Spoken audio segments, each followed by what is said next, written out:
ഈശോ മിശിഹായ്ക്ക് സ്തുതിയായിരിക്കട്ടെ. എല്ലാവരും സുഖമായിട്ടിരിക്കുന്നു എന്ന് വിശ്വസിക്കുന്നു. ഇന്ന് ഒരു പ്രഭാതം കൂടി ദൈവം തന്നതിന് നമുക്ക് കർത്താവിന് നന്ദി പറയാം. പ്രിയപ്പെട്ടവരെ, ഞാൻ എപ്പോഴും പറയാറുള്ളത് പോലെ ഇന്ന് ഓർമ്മിപ്പിക്കുകയാണ്. ഓരോ പ്രഭാതവും നമ്മൾ എഴുന്നേൽക്കുമ്പോൾ നമ്മുടെ എല്ലാ വ്യാകുലതകളും ദൈവത്തിന് സമർപ്പിച്ചിട്ട് നമ്മൾ എഴുന്നേൽക്കാനായിട്ട് മറക്കാതിരിക്കുക. നിങ്ങൾക്ക് പ്രത്യേകമായിട്ട് ഒരുപാടൊന്നും പ്രാർത്ഥിക്കാനായിട്ട് സാധിക്കത്തില്ല. കാരണം നമ്മളെ കൊണ്ട് പറ്റുന്നതാണ് നമ്മൾ ചെയ്തുകൊണ്ടിരിക്കുന്നത്, അല്ലേ? അപ്പോൾ ഒരു 5-10 മിനിറ്റ് നമ്മൾ എഴുന്നേൽക്കുമ്പോൾ നമുക്ക് ദൈവത്തിന് കൊടുത്തുകൊണ്ട് എഴുന്നേൽക്കാം. അത് ഡെയിലി ചെയ്യുമ്പോൾ തന്നെ നമ്മുടെ ജീവിതത്തിൻ്റെ പല ദുരിതങ്ങളും ദുഃഖങ്ങളും നമ്മുടെ ജീവിതത്തിൽ നിന്നും മാറിപ്പോകും. ഹല്ലേലൂയ, ആവേ മരിയ. പ്രിയപ്പെട്ടവരെ, ഇന്ന് ഞാൻ നിങ്ങളോട് സംസാരിക്കുന്ന വിഷയം എന്ന് പറയുന്നത് നിത്യജീവൻ്റെ അടിസ്ഥാനം തന്നെയാണ്. കാരണം ഈശോ ഇങ്ങനൊരു യൂട്യൂബ് ചാനൽ തുടങ്ങാനായിട്ട് പറഞ്ഞപ്പോൾ തന്നെയും കർത്താവിനോട് ഞാൻ ചോദിച്ചൊരു കാര്യമുള്ളൂ, ഇതെനിക്ക് കഴിയുമോ? ഞാനിങ്ങനെ ചെയ്തു കഴിഞ്ഞാൽ തന്നെ, അതായത് ഇതിപ്പോൾ ഞാൻ ചെയ്യുന്നത് പോലും മറ്റുള്ളവർക്ക് ആർക്കും അറിയത്തില്ല, ഇങ്ങനെ ഒരു യൂട്യൂബ് ചാനലുണ്ട് എന്ന് പോലും ആർക്കും അറിയത്തില്ല. പക്ഷെ സുവിശേഷം പറയാതിരിക്കാനായിട്ട് സാധിക്കത്തുമില്ല. അതാണ് ദൈവവിളി എന്ന് പറയുന്നത്. അപ്പോൾ എൻ്റെ പ്രിയപ്പെട്ട ദൈവമക്കളെ, ഇപ്പോൾ കർത്താവ് എനിക്ക് തന്നൊരു കാര്യം ഇത് മാത്രമേ ഉള്ളൂ: നിത്യജീവൻ അവകാശമാക്കുക, വിശുദ്ധിയോടെ ജീവിക്കുക എന്നുള്ളതാണ് ഈശോ തന്നിരിക്കുന്നത്. അപ്പോൾ ഇതിനുള്ളിൽ നിന്ന് വേണം നമ്മൾ ഓരോരുത്തരും ജീവിക്കാനായിട്ട്. നമ്മുടെ ഓരോ നിമിഷങ്ങളും നമ്മുടെ ജീവിതം മുന്നോട്ട് കൊണ്ടുപോകാനായിട്ട്.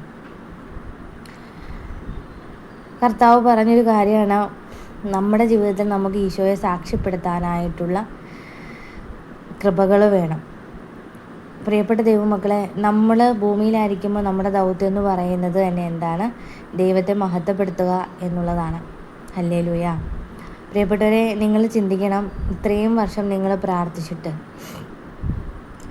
നിങ്ങൾക്ക് ദൈവത്തെ മറ്റുള്ളവരുടെ മുമ്പിൽ കൊടുക്കാൻ സാധിച്ചിട്ടുണ്ടോ? സാക്ഷ്യപ്പെടുത്താനായിട്ട് നിങ്ങൾക്ക് സാധിച്ചിട്ടുണ്ടോ എന്നുള്ളത് നിങ്ങൾ ശ്രദ്ധിക്കുക. നമ്മൾ കർത്താവിനെ കുറിച്ച് പറയുമ്പോൾ നമ്മൾ പറയേണ്ടത് ദൈവം നമുക്ക് ചെയ്തു തന്ന നല്ല പ്രവൃത്തികളെ കുറിച്ചിട്ടാണ്.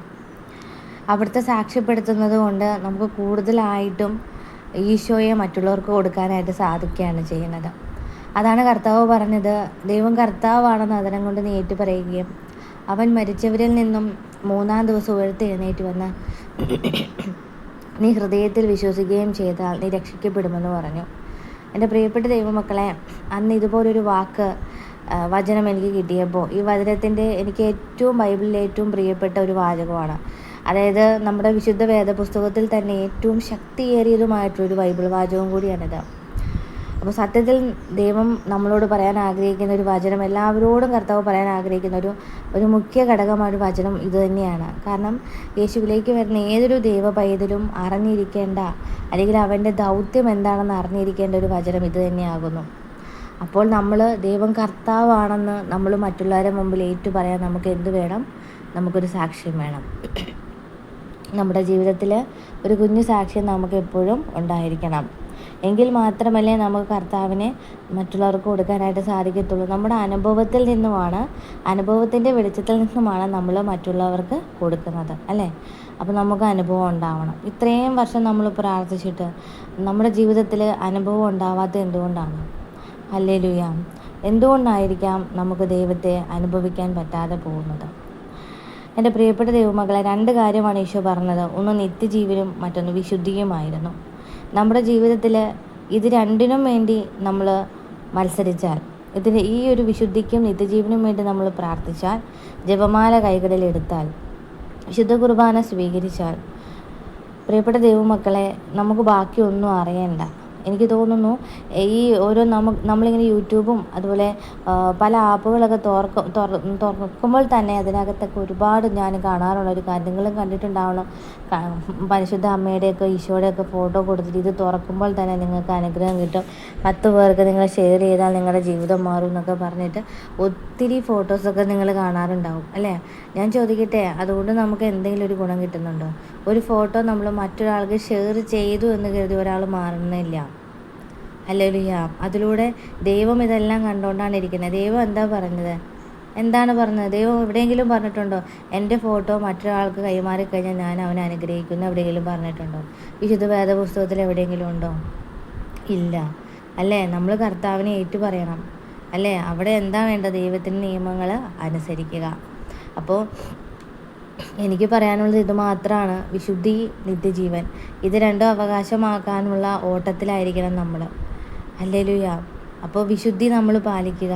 നമ്മൾ സംസാരിക്കുമ്പോൾ പോലും നമ്മുടെ കാഴ്ചകളിൽ പോലും ഞാൻ എപ്പോഴും പറയാറുണ്ട്, അത് വളരെയധികം സൂക്ഷ്മതയോടുകൂടി വേണം നമ്മൾ ഓരോ കാര്യങ്ങൾ ചെയ്യാനായിട്ട്.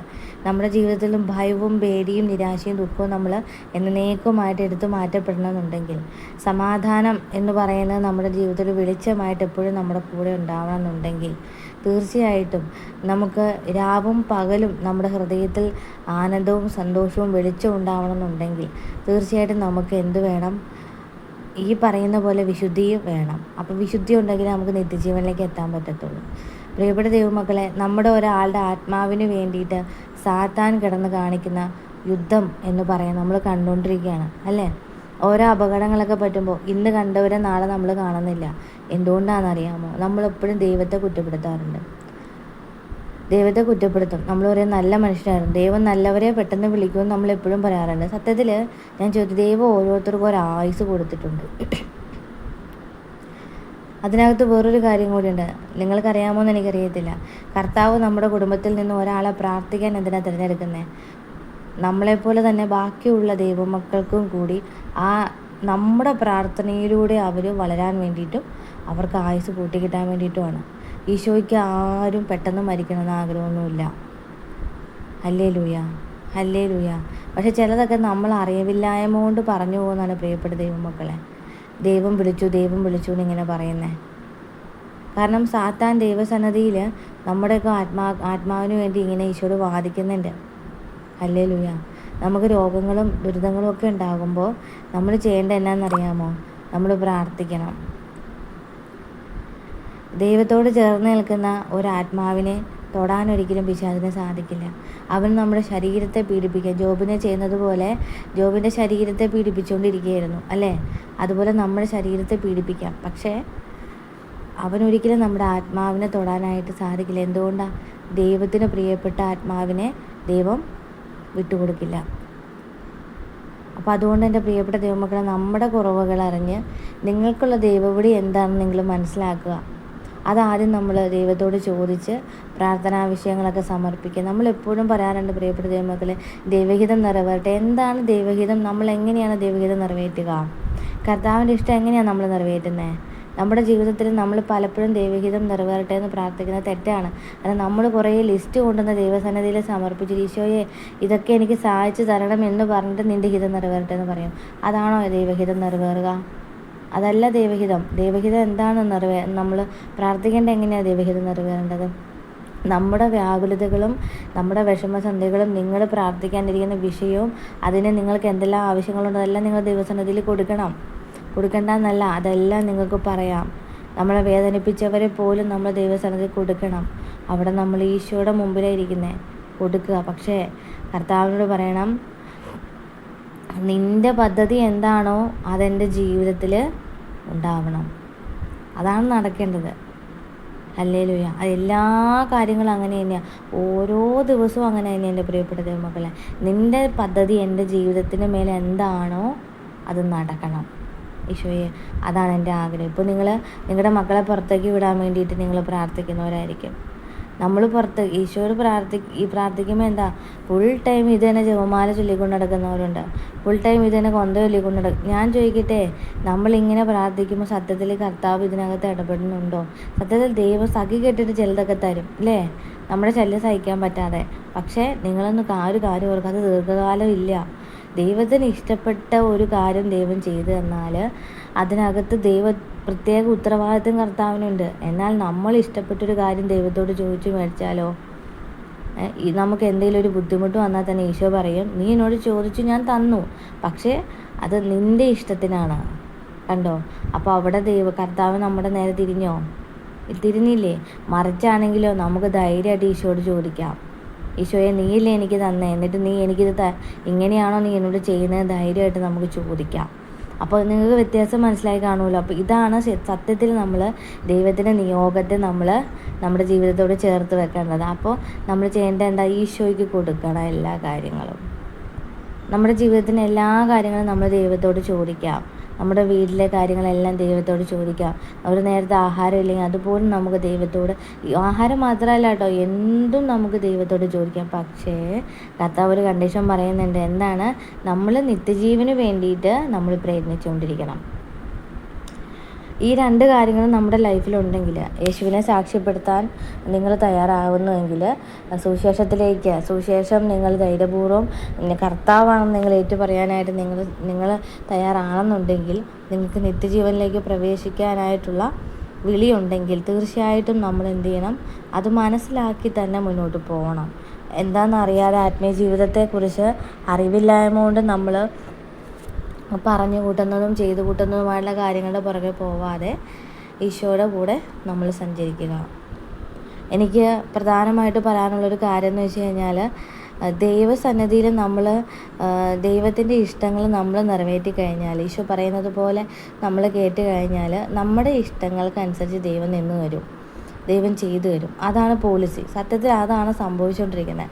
അല്ലാത്ത പക്ഷം നമ്മൾ വെറുതെ പ്രാർത്ഥിക്കുന്ന ഒരാൾ വെറുതെ പോയി ഈശോയുടെ ഇങ്ങനെ നിയമങ്ങൾ സമർപ്പിക്കുമ്പോൾ അത് എനിക്ക് തോന്നുന്നില്ല. ചിലതൊക്കെ നമ്മൾ കർത്താവിൻ്റെ കേടുകൊണ്ട് ചിലതൊക്കെ ദൈവം ചെയ്തു തരുന്നതാണ്.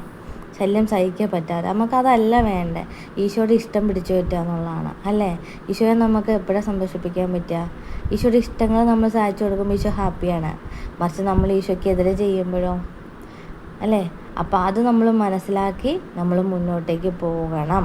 ഇനിയുള്ള കാലഘട്ടത്തിലെ പ്രിയപ്പെട്ട ദൈവമക്കളെ, എൻ്റെ അനുഭവത്തിൽ എൻ്റെ ഭർത്താവിന്, ഞാൻ അദ്ദേഹത്തിൻ്റെ ജീവിതത്തിലേക്ക് കടന്നു വന്നതിന് ശേഷം ഉണ്ടായ ആക്സിഡൻറ്റിൻ്റെ എണ്ണം എനിക്ക് എണ്ണാൻ പറ്റത്തില്ല. ഒരു മനുഷ്യന് ആഴ്ചയിലൊക്കെ, അതായത് ഒരു 5-6 തവണയൊക്കെ ഒരു മനുഷ്യന് ആക്സിഡൻറ്റ് ഉണ്ടാവുമെന്ന് പറഞ്ഞാൽ എനിക്ക് വിശ്വസിക്കാൻ ഭയങ്കര ബുദ്ധിമുട്ടാണ്. ആ ആക്സിഡൻറ്റിൽ ഓരോ ആക്സിഡൻറ്റ് അദ്ദേഹം ജീവനോടെ തിരിച്ചു വരുമ്പോൾ എനിക്ക് അത്ഭുതമാണ് തോന്നിയിട്ടുള്ളത്. എന്താണെന്നറിയാമോ? വണ്ടി തവിട് പൊടിയായിട്ടുണ്ടാവും. അദ്ദേഹത്തിന് ഒരു പോറൽ പോലും മതി. ചിലപ്പോൾ കൈയുടെ മുട്ടിൻ്റെ തൊലി പോയിട്ടുണ്ടാവും, കാലിൻ്റെ മുട്ടിൻ്റെ തൊലി പോയിട്ടുണ്ടാവും. പക്ഷേ അദ്ദേഹത്തിന് വേറെ പ്രശ്നങ്ങളോ വേറെ ബുദ്ധിമുട്ടുകളോ ഒന്നും ഉണ്ടാവില്ല. വണ്ടി കംപ്ലീറ്റ് പോയിട്ടുണ്ടാവും. അങ്ങനെയാണ് ഈ കഴിഞ്ഞ മാസം അദ്ദേഹത്തിന് ഒരു ആക്സിഡൻ്റ് ഉണ്ടായി. വണ്ടികൾ തമ്മിൽ കൂട്ടിയിടിച്ചാണ്. ഒരു കാറും ഇദ്ദേഹത്തിൻ്റെ ബൈക്കും തമ്മിൽ കൂട്ടിയിടിച്ചാണ്. ആ ഇടിയിൽ അദ്ദേഹം തെറിച്ച് പോയി. പക്ഷേ വണ്ടി കംപ്ലീറ്റ് പോയി. അദ്ദേഹം കയറി വരുമ്പോൾ ഈ ഒരു കാര്യം എന്നോട് വരുമ്പോൾ ഞാൻ അദ്ദേഹത്തെ അത്ഭുതത്തോടെ നോക്കുക. എന്നാണെന്നറിയാമോ? എൻ്റെ മുന്നിൽ നിൽക്കുന്ന ആൾ ജീവനോടെ ഇങ്ങനെ വന്ന് നിൽക്കുക.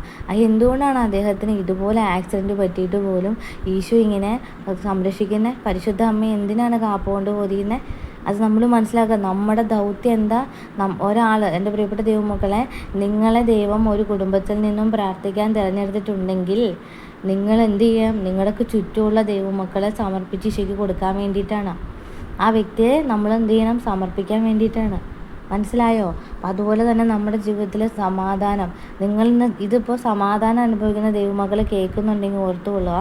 ഒരു സഹനം കഴിഞ്ഞിട്ട് എനിക്കിപ്പോൾ സഹനമൊന്നുമില്ല, ഞാൻ വളരെ ശാന്തതയോടെയാണെന്ന് നിങ്ങൾ വിചാരിക്കുന്നു. നിങ്ങൾ ഓർത്തോ, അതിനേക്കാളും സഹനം അനുഭവിക്കുന്ന സമയത്തേക്കാൾ കൂടുതൽ പ്രാർത്ഥിക്കേണ്ട സമയമാണ് കേട്ടോ സമാധാനത്തിൻ്റെ സമയം. കാരണം ഏത് സമയം വേണമെങ്കിലും സമാധാനപ്പെട്ടിരിക്കുമ്പോൾ ദുഃഖവും ദുരിതവും വരാം. കാരണം സാത്താൻ അതിനു വേണ്ടി കെണി ഒരുക്കിക്കൊണ്ടിരിക്കുന്നു, അടുത്ത കെണി ഒരുക്കിക്കൊണ്ടിരിക്കുന്നു. അതുകൊണ്ട് നമ്മൾ ഒരു നേരം വെറുതെ ഇരിക്കരുത്,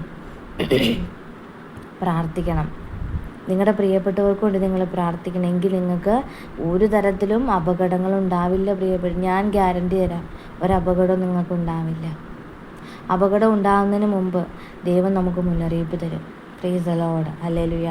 അതുകൊണ്ട് എനിക്ക് എൻ്റെ പ്രിയപ്പെട്ട ദൈവമക്കളെ, എനിക്ക് നിങ്ങളോട് പറയാനുള്ള ഒരു ആത്മാവ് പോലും നഷ്ടപ്പെടരുത്. എനിക്കറിയാം നമ്മൾ നിയോഗങ്ങൾ സാധിക്കാൻ വേണ്ടിയിട്ട് കുറേ ഓഡിയോസൊക്കെ ഇട്ട് കഴിഞ്ഞാലും ഒരുപാട് പേര് കാണും, കേൾക്കുകയൊക്കെ ചെയ്യും.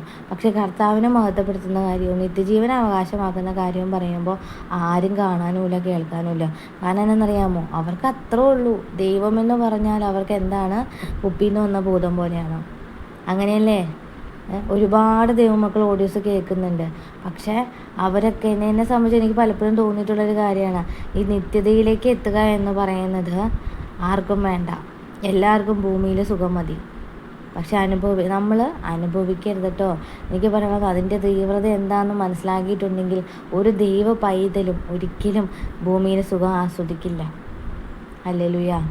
ജീവിക്കുന്ന ഒരു ദൈവം ഉണ്ടെന്ന് ഓർത്തുകൊള്ളാം. നമ്മളെ കണ്ടുകൊണ്ടിരിക്കുന്ന ഒരു ദൈവമുണ്ട്. എനിക്ക് വളരെ സന്തോഷമാണ്, അഭിമാനമാണ് കർത്താവിന് നിങ്ങളുടെ മുമ്പിൽ ഇങ്ങനെ തുറന്ന് സംസാരിക്കുമ്പോൾ, ദൈവത്തെക്കുറിച്ച് 2 വാക്ക് നല്ല വാക്ക് പറയാൻ പറ്റുമ്പോൾ അത് വളരെ അഭിമാനത്തോടെ ഞാൻ പറയും. ഞാനൊരു അക്രൈസ്തവയാണ്, പക്ഷേ ആ ജീവിക്കുന്ന ഒരു ദൈവത്തെ കർത്താവ് എനിക്ക് കാണിച്ചത്, ഈശോ കാണിച്ചു തന്നപ്പോൾ, ഇങ്ങനൊരു ഒന്നുണ്ട് ഈ ഭൂമിയിലുണ്ട് എന്ന് കാണിച്ചു തന്നപ്പോൾ, അല്ലെങ്കിൽ ഈ ലോകത്തുണ്ടെന്ന് കാണിച്ചു തന്നപ്പോൾ അതിലെനിക്ക് ഭയങ്കര അഭിമാനമാണ്. ഒരു ക്രൈസ്തവ എന്ന നിലയിൽ ഞാൻ അഭിമാനിക്കുകയാണ്. Hallelujah, hallelujah. ആവേ മരിയ. എൻ്റെ പ്രിയപ്പെട്ട ദൈവമക്കളെ, നിങ്ങൾ വളരെ ശ്രദ്ധയോടുകൂടി നിങ്ങളുടെ ദൈവവിളി അനുസരിച്ച് എന്താണോ ദൈവം നിങ്ങളെക്കുറിച്ച് ചിന്തിച്ചിരിക്കുന്നത് അതനുസരിച്ച് മുന്നോട്ട് നീങ്ങുക. ദൈവം നിങ്ങളെ അനുഗ്രഹിക്കട്ടെ.